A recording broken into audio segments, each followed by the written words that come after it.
Welcome to current affairs light YouTube channel. ఇవాళ మన క్లాస్లో రీసెంట్గా జరిగినటువంటి కరెంట్ అఫైర్స్లో ఇంపార్టెంట్ కాన్సెప్ట్ నేర్చుకుందామండి. మీకు కనుక మా ఛానల్లో ఉన్నటువంటి వీడియోస్ అండ్ ఎక్స్ప్లెనేషన్ నచ్చినట్లయితే మా ఛానల్ లైక్ చేయండి, షేర్ చేయండి అండ్ సబ్స్క్రైబ్ చేయండి. Welcome to current affairs light YouTube channel. ఇవాళ మన ఫస్ట్ కాన్సెప్ట్ వచ్చేసి హెన్లీ ప్రైవేట్ వెల్త్ మైగ్రేషన్ రిపోర్ట్ అనమాట. సో ఈ రిపోర్ట్ ద్వారా మనకేం తెలుస్తుంది? సో మనకి హెన్లీ పాస్పోర్ట్ రిపోర్ట్ తెలుసు. అంటే హెన్లీ పాస్పోర్ట్ రిపోర్ట్లో ఫస్ట్ ర్యాంకింగ్ కనుక వచ్చిందంటే ఆ దేశం అత్యంత శక్తివంతమైనటువంటి పాస్పోర్ట్ కలిగినటువంటి దేశం అనమాట. కానీ ఇక్కడ హెన్లీ ప్రైవేట్ వెల్త్ మైగ్రేషన్ రిపోర్ట్ అన్నాం. ఇది ఎందుకోసం అంటే ఏ దేశంలో అయితే ధనికులు ఎక్కువగా వచ్చి పెట్టుబడులు పెడుతూ ఉంటారో అక్కడ మైగ్రేషన్ అనేది ఎక్కువగా జరిగి వాళ్ళ దేశానికి పెట్టుబడులు ఎక్కువగా వస్తాయి. సో అక్కడ పెట్టుబడులను ఆకర్షిస్తూ ఉంటే ఆ దేశంలోకి ధనికులు ఎక్కువగా వచ్చి పెట్టుబడులు పెడతారు. అటువంటి రిపోర్ట్ అనమాట. సో ప్రైవేట్ అంటే వాళ్ళ సొంత నిధులు ఏవైతే ఉన్నాయో, వాళ్ళ ఆస్తులు ఏవైతే ఉన్నాయో వాటిని తీసుకుని వచ్చి ఏ దేశంలో ఎక్కువగా పెట్టుబడులు పెడుతూ ఉన్నారు అటువంటి విషయాల గురించే హెన్లీ ప్రైవేట్ వెల్త్ మైగ్రేషన్ రిపోర్ట్ 2024 ద్వారా తెలుస్తుంది. అండ్ ఇప్పుడు వరకు అంటే మన దేశం పరంగా మనం 4300 మంది మిలియనర్స్ ఎవరైతే ఉన్నారో 2024 టైంలో వీళ్ళందరూ వెళ్ళి కూడా ఎక్కువ మంది ఇంతమందిని కోల్పోయాం మన దేశంలో. అండ్ ఇంతకుముందు ఎంతమంది ఉన్నారంటే 2023 టైంలో 5001 మంది ఉన్నారు. బట్ ఆ లాస్ ఇంతవరకు కూడా మిలియనర్స్ తగ్గిపోవడం జరిగింది. But global health migration trends పరంగా ఎందుకు ఇటువంటి జరుగుతూ ఉంటాయంటే జియో పొలిటికల్ టెన్షన్స్. అంటే ఈ దేశంలో పెట్టుబడులు పెడితే మా పెట్టిన పెట్టుబడికి లాభం వస్తుందా లేదా చూసుకొని అక్కడ పెట్టుబడి అనేది పెడుతూ ఉంటారు. సో మన దేశంలో కనుక పెట్టుబడులు పెడితే ఆదాయం ఎక్కువగా ఉంటుందంటే మన దేశానికి విదేశీ ప్రత్యక్ష పెట్టుబడులు అనేవి ఎక్కువగా వస్తాయి. దాంతోపాటు ప్రైవేట్గా అంటే వ్యక్తిగతంగా అంబానీ గారైనా వీళ్ళైనా వేరే దేశాల్లో ఎలా వెళ్ళి పెట్టుబడులు పెడుతున్నారో అలాగే వేరే దేశానికి చెందినటువంటి ధనికులు మన దేశంలో పెట్టుబడి పెడతారు. అలాగే ఎకనామిక్ అన్సర్టనిటీ. సో మనకి ఎప్పటికప్పుడు వ్యాపార పరంగా వాణిజ్యాలు అనేవి ఎగుమతులు దిగుమతుల్ని శాసిస్తూ ఉంటాయి. వాటి పరంగా మన దేశంలో ఎప్పుడూ డాలర్ మార్క విలువ ఇటువంటి చాలా అంశాల మీద డిపెండ్ అయ్యి ఎగుమతులు దిగుమతుల మీద డిపెండ్ అయ్యి మన దేశంలో ఆర్థిక స్థితిగతులు ఏ విధంగా ఉన్నాయి, రెపో రేట్ ఎలా ఉంది, రివర్స్ రెపో రేట్ ఎలా ఉంది, ఇటువంటి విషయాల మీద ఆధారపడి మన ఆర్థిక స్థితిగతులు అనేవి మారిపోతూ ఉంటాయి దేశానికి. సో ఇప్పుడు వరకు అయితే యుఏఈ అంటే యునైటెడ్ అరబ్ ఎమిరేట్స్ అంటాం.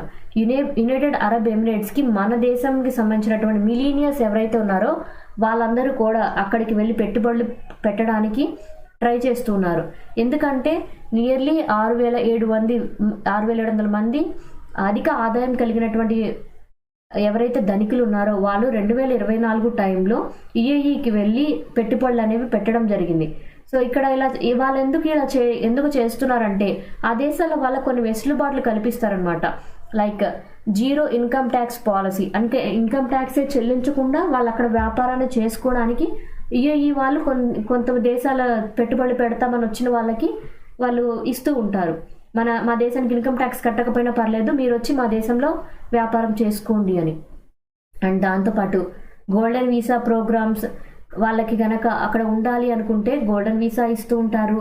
స్ట్రాటజిక్ లొకేషన్స్, ఎక్కువగా ఏ ప్లేస్లో మీరు బిజినెస్ పెట్టుకుంటే బాగుంటుంది అనేది ముందుగానే వాళ్ళు వేరే దేశాలకు చెందినటువంటి ధనికులతోటి కనుక్కొని చెప్తూ ఉంటారనమాట. ఇలా ఆ యుఏఈ కావచ్చు, మిగిలిన కొన్ని దేశాలు కావచ్చు, ధనికులను ఆకర్షించి వాళ్ళ దేశాలకు కావాల్సినటువంటి పెట్టుబడులు అనేవి సొంతం చేసుకుంటూ ఉంటాయి.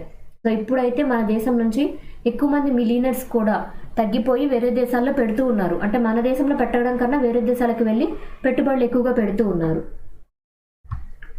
BIS, so bureau of Indian standards అంటాం. So bureau of Indian standards వాళ్ళు ఎస్పెషల్లీ ఎలక్ట్రిక్ వెహికల్ సేఫ్టీ కోసం కొత్తగా కొన్ని రూల్స్ అండ్ రెగ్యులేషన్స్ అనేవి పెట్టుకొని రావడం జరిగింది.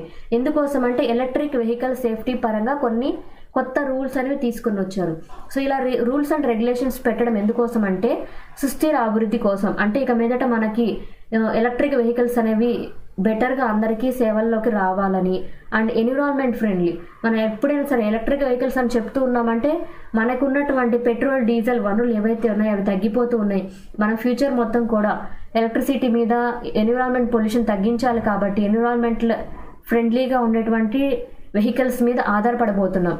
అండ్ దాంతోపాటు ఎఫిషియంట్ ట్రాన్స్పోర్ట్ సిస్టమ్ అనేది మన దేశం మొత్తం మీద కూడా ఉండడం కోసం మనం ఎలక్ట్రిక్ వెహికల్స్ కోసం ఆధారపడుతూ ఉన్నాం. సో ఫ్యూచర్ మనకి మొత్తం ఈ ఎలక్ట్రిక్ వెహికల్స్ కనుక బెటర్గా వస్తే కొన్ని స్టాండర్డైజ్డ్ రూల్స్ అండ్ రెగ్యులేషన్స్ అనేవి BIS, bureau of Indian standards వాళ్ళు 2 రూల్స్ అనేవి కొన్ని తీసుకొని వచ్చారు కొత్తగా. And bureau of Indian standards వాళ్ళు ఇచ్చినటువంటి కొన్ని 2 రూల్స్ నెంబర్స్ ఇచ్చారు. IS 18590 2024 టైంలో ఇచ్చింది. దాంతోపాటు IS 18600 ఈ 2 రూల్స్ ఇచ్చారు. సో రూల్స్ ఏంటి అనే దానికన్నా కూడా రూల్స్ ఎందుకోసం ఇస్తారంటే ఎలక్ట్రిక్ వెహికల్స్ పరంగా ఏవైతే మనం డివైజెస్ వాడుతున్నామో, వెహికల్స్ వాడుతున్నామో వాటిల్లో సేఫ్టీ ఏ విధంగా ఉంది, పెర్ఫార్మెన్స్ ఏ విధంగా ఉంది, వాటిని బెటర్మెంట్గా ఎలా తీసుకొని రావాలి అని. అంటే ఈ యొక్క ఎలక్ట్రిక్ వెహికల్స్ అనేవి కొన్ని చోట్ల మనం చూస్తూనే ఉన్నాం, బ్యాటరీస్ పేలిపోతున్నాయి అండ్ అవి ఎక్కువ దూరం వెళ్ళటం లేదు, ఇటువంటి కంప్లైంట్స్ అనేవి మనం వింటూ ఉన్నాం. వాటన్నిటిని కూడా తొలగించి ఇక మీదట LMN ఇటువంటి కేటగిరీస్ వాటి సైజు వైజ్గా మనం ఏవైతే వెహికల్స్ వాడుతున్నామో ఎలక్ట్రిక్ వెహికల్స్ వాటిని ఎక్కువగా సేఫ్టీ వైజ్ బాగా తీసుకొని రావాలి. వాటి ఎక్కువ దూరం ట్రావెల్ చేయగలడం కావచ్చు, వాటి పెర్ఫార్మెన్స్ కావచ్చు, మైలేజ్ కావచ్చు, ఇవి బెటర్గా తీసుకొని రావడానికి ట్రై చేస్తున్నారనమాట. సో మనం ఏదైతే బ్యూరో ఆఫ్ ఇండియన్ స్టాండర్డ్స్ అని చెప్తూ ఉన్నామో ఇదేంటంటే మన దేశంలో అంటే మన దేశం మొత్తానికి ఒక స్టాండర్డైజ్డ్ వాల్యూస్ని ఏర్పాటు చేసేటువంటి ఒక విభాగం అనమాట. వీళ్ళు department of consumer affairs, ministry of consumer affairs కింద వర్క్ చేస్తూ ఉంటారు. ఎప్పటికప్పుడు ప్రతి ఒక్క ఐటమ్కి అంటే గోల్డ్ కావచ్చు, ఇంకా కొన్ని రకాలైనటువంటి వస్తువులకు కూడా కరెక్ట్గా ఉందా లేదా, స్టాండర్డ్ని మెయింటైన్ చేశారా లేదా చెక్ చేస్తూ ఉంటారనమాట. సో ఇప్పుడైతే ఎలక్ట్రిక్ వెహికల్స్ని safety wise and performance wise బెటర్గా తీసుకొని రావడం కోసం కొన్ని రకాలైనటువంటి రూల్స్ అండ్ రెగ్యులేషన్స్ అనేవి కొత్తగా ఇవ్వడం జరిగింది. Indian air force, so Indian air ఫోర్స్కి కొత్తగా 6 తపాస్ డ్రోన్స్ అనేవి రావడం జరిగింది. ఈ తపాస్ డ్రోన్స్ అనేవి మన ఇండియన్ ఎయిర్ ఫోర్స్కి ఇంకా బెటర్గా రాబోతున్నాయి. అంటే ఈ యొక్క డ్రోన్స్ ఆల్రెడీ కొన్ని ఉన్నాయి, ఇంకా కొత్తగా ఒక 6 తపాస్ డ్రోన్స్ అనేవి మన దేశం యొక్క ఇండియన్ ఎయిర్ ఫోర్స్ వాళ్ళకి ఇస్తున్నామంటే మన దేశం యొక్క రక్షణ వ్యవస్థను మనం బలోపేతం చేసుకుంటున్నామని అర్థం. అండ్ ఇక్కడ తపాస్ డ్రోన్స్ ఏవైతే ఉన్నాయో వాటి స్పెసిఫికేషన్ వైజ్ ఇంపార్టెంట్ ఏంటంటే అవి మీడియం ఆల్టిట్యూడ్ అనమాట, లాంగ్ సైజ్ అండ్ ఎండ్యూరెన్స్ అంటే ఎక్కువ టైం వర్క్ చేయగలిగేవి. ఈ డ్రోన్స్ ఏవైతే ఉన్నాయో అవి మన దేశంలో ఇండిజినియస్గా మన DRDO వారి సహకారంతో మనం తయారు చేసుకున్నటువంటివి. అండ్ ఇందులో మన దేశంలోకి సంబంధించినటువంటి Bharat electronics limited and Hindustan aeronautics limited ఇవి 2 కలిసి తపాస్ డ్రోన్స్ని తయారు చేయడం జరిగింది. ఈ తపాస్ డ్రోన్స్ ఏవైతే ఉన్నాయో అవి మన యొక్క రక్షణ వ్యవస్థను బలోపేతం చేసుకోవడానికి ట్రయల్ చేసి సరిగ్గా వర్క్ అయిన తర్వాత ఎంతవరకు ట్రైన్ చేశారంటే నియర్లీ 2800 అడుగుల ఎత్తు వరకు కూడా వెళ్తున్నాయా లేదా, ఎంత సైజు ఎంత టైం ఇవి వర్క్ చేస్తున్నాయని చెక్ చేశారంటే 18 గంటల కెపాసిటీ కలిగినటువంటి తపాస్ డ్రోన్లని DRDO వాళ్ళు తయారు చేయడం జరిగింది. వాటిని మన దేశం యొక్క ఇండియన్ ఎయిర్ ఫోర్స్కి వినియోగించుకోవడానికి ఇచ్చారు. సో ఎవరెవరు తయారు చేశారంటే DRDO, Bharat electronics limited, Hindustan aeronautics limited కలిసి తపాస్ డ్రోన్స్ని తయారు చేసి మన దేశానికి ఇండియన్ ఎయిర్ ఫోర్స్కి ఇవ్వడం జరిగింది. మ్యాక్స్ వెస్టాపెన్, సో మ్యాక్స్ వెస్టాపెన్ అంటేనే ఫార్ములా రేస్ కార్స్ అని మనకు అర్థమైపోతుంది. ఆయన రీసెంట్గా స్పానిష్ గ్రాండ్ ప్రిక్స్ అనేది గెలుపొందారు. అండ్ ఈయన యొక్క ఫస్ట్ పొజిషన్లో రావడం జరిగింది. స్పానిష్ గ్రాండ్ ప్రిక్స్ పరంగా ఈయన కెరీర్ని ఇంకొంచెం బెటర్గా మారింది. అండ్ ఇక్కడ మ్యాక్స్ వెస్టాపెన్ 7th టైం తన యొక్క విక్టరీ అనేది సొంతం చేసుకున్నారనమాట ఈ సీజన్లో. స్పానిష్ గ్రాండ్ ప్రిక్స్ అనేది గెలుపొందడం ద్వారా. అండ్ 2nd పొజిషన్లో వచ్చేసి లాండో నోరిస్ అనమాట, ఈయన 2nd పొజిషన్లో రావడం జరిగింది. అండ్ లూయిస్ హ్యామిల్టన్ వచ్చేసి మెర్సిడీస్కి ఉంటారు, ఆయన 3rd పొజిషన్లో రావడం జరిగింది. ఫస్ట్ పొజిషన్ వచ్చేసి మ్యాక్స్ వెస్టాపెన్ వచ్చేసి రెడ్ బుల్ రేసింగ్కి ఉంటారు. అండ్ 2nd మెక్లారెన్ రేసింగ్కి ఉండి లాండో నోరిస్ అనమాట. 3rd పొజిషన్ వచ్చేసి లూయిస్ హ్యామిల్టన్ మెర్సిడీస్ బెంజ్కి వర్క్ చేస్తున్నారు. సో ఇప్పుడు ఎవరు గెలుపొందారంటే మ్యాక్స్ వెస్టాపెన్ అనమాట. Thank you for watching my video. మీకు కనుక నా వీడియో ఎక్స్ప్లెనేషన్ నచ్చినట్లయితే నా వీడియోస్ లైక్ చేయండి, షేర్ చేయండి అండ్ సబ్స్క్రైబ్ చేయండి.